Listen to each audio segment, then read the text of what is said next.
Why rich people love debt, and you should too. Most people are taught to avoid debt. Stay away from it. Fear it. Pay it off as quickly as possible. But the wealthy don't think about debt the same way. In fact, they use it, not recklessly, but strategically. This is the difference between bad debt and good debt. Bad debt takes money out of your pocket. Things like expensive purchases, high-interest loans, and anything that doesn't generate income. Good debt does the opposite.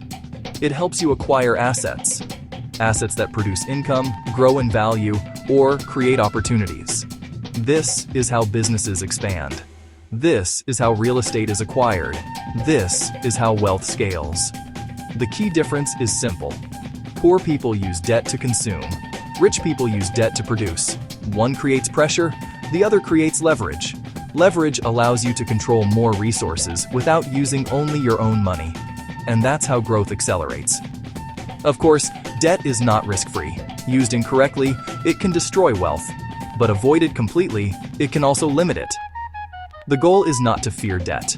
The goal is to understand it. Because when used correctly, debt is not a burden. It's a tool. And tools, when used wisely, build wealth. Welcome to Quiet Wealth Building.